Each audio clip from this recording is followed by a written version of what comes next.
these diaphragm calls can be pretty tricky. So the key, lube them up a little bit with a few swigs of beer.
Well, with like 10 minutes of legal light left, I start packing up.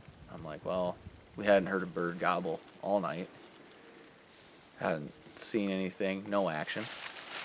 I'm like, well, I'm thinking maybe we'll go and check out a couple other spots on the roost tonight, see if we hear a gobble up on the ridge across the property. And I'm literally taking the shells out of my shotgun, and James goes, "Don't move. I see two heads. I see two heads." I'm like, "Yeah, all right, bro. Sure." He's like, "No, I'm dead serious. I swear. I'm not lying. So we're sitting over here. You can see the berm, and you can see past those logs, that like forked tree. I'm sitting there facing the tree, and I'm like, "James, when can I move? He's like, "Okay, they dropped off the back edge." So you saw them like where? Right in here somewhere on this ridge that we're on now? Yep, right here on this ridge. And then they either saw you or... Yeah, I don't know if they saw me. Something happened. They just dropped down. And so we've got like minutes left to shoot. And then James is like, "All right, make a call. I call a couple times. We hear one gobble. I'm like, oh my God. We better make something happen fast here. So we like belly crawl up this ridge. We gobbled a couple times. Almost sounded like two different toms, don't you think? Yeah, like I think one it was definitely across the road, and one sounded like he was on this side of the road. Oh yeah. So he was on this property that we can hunt, or maybe, again, could have been. We're close to the property line here, but man, I got the blood pumping. Just gobbled again. There he is. A ways back there. They love roosting back in there. We've been hunting this spot all week.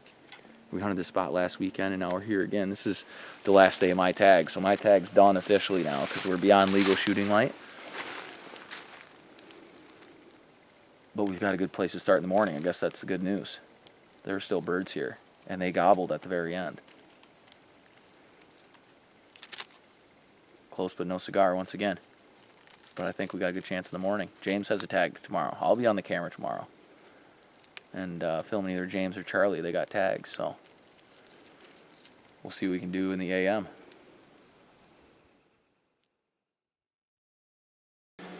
Well, James and I came up last weekend. We got our tags for the second weekend, so we were just hanging out the first weekend. Now we are up. It's about just after 6. Scott just went out. Cameraman this weekend. Heard some gobbles.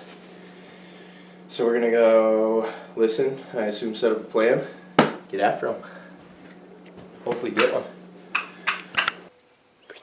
We don't know where to go. We're hearing gobbles on either side of us. This one sounds closer, but it's probably only one, but it might be a Tom. We probably have 2 Jakes, but it's hard to tell how far away they are. So we're stuck, not making decisions when we gotta be moving. Classic dilemma. Yep. Okay, you're the one with the tag. You guys make the call here. I'm just the cameraman. Let's go this way.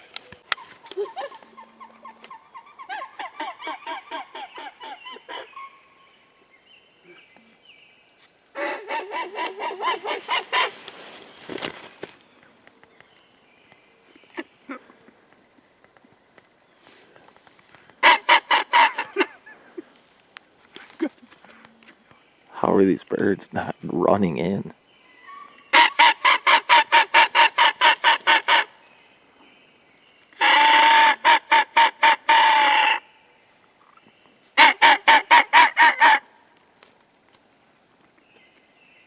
sound like a fucking monkey. Why are you making calls like a dead bird? Hoping something satisfies my needs before I die. After an unsuccessful hunt here, we just recently heard a gobble closer back to the property. So we're just gonna go take a gander over there and see what we can see. Apparently turkey like roosters more than they like us, so.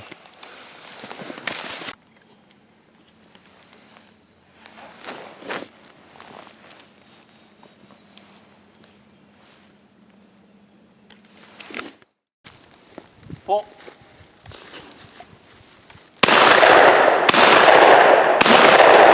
Oh no.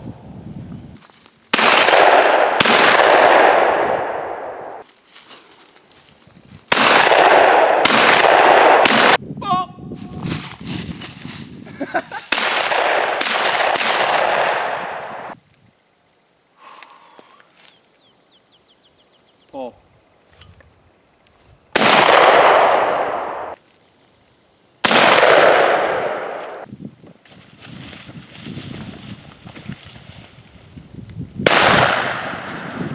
Pull.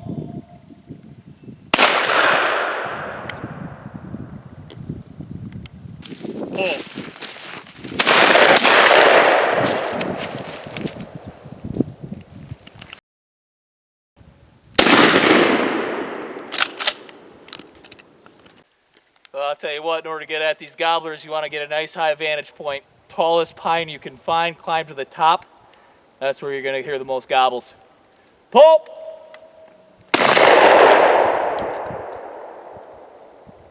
So it's 4 of us, me, Chuck, Bennett, and you. We're gonna split up into 2 groups. Well, kind of like a 1-1-1-1 group. Where 2 of us are gonna get kind of close to the road a little bit to see if we can get them to cross. The other 2 will be about 100 yards away, further in the woods, and see if we can get a couple birds that way. Try to call them in. Commitment. Draw up a scenario in which it's like the best case scenario for tonight. Best case scenario, we got 2 toms coming in. We got Bennett on the old raspy girl, and then we got yourself on another call, because I clearly can't make calls. It sound like monkeys in the trees. 1 goes towards us, 1 goes towards them, and then the old Bennett 2-for-1 special. Oh, now we got 3-for-1 special because we got 3 tags. We want 3 toms. I'll take a Jake. Mr. 2-for-1. Who are you even? I'm Mr. 2-for-1. Is this his first appearance on What's your Instagram handle? I'm about to change it to Mr. 2-for-1. Mr. 2-for-1. Redeeming old sins tonight. You have your knockers. James has been tempted to try and call. Will he do it, or will he leave it to the professionals? That remains to be seen. Less than 1/2 hour left.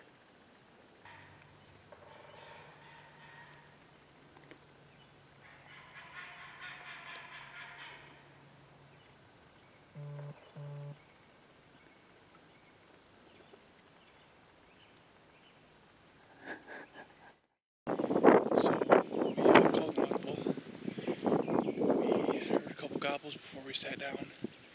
The same spot on the north side of the property. Sat about an hour, didn't hear any gobbles. And we saw a tom across the road, about 100 yards away. We were really hoping to see our decoys because we put them in a pretty visible spot, but did not seem interested. Scott was hammering the calls pretty well. Still did not seem interested. So we moved a little bit closer because we lost sight of him. And we told the Road that it was coming down their way, and they saw it about 100 yards down the road. And then, of course, a lovable truck did about 3 turnarounds in the road right in front of us. Pretty sure he was doing some road hunting. So thank you for that. So now as a Hail Mary, we are now in this field and on a little embankment a little bit south of the property to see if we can call any more birds, and hopefully at a turkey we'll see these decoys in this open field. So let's hope for the best.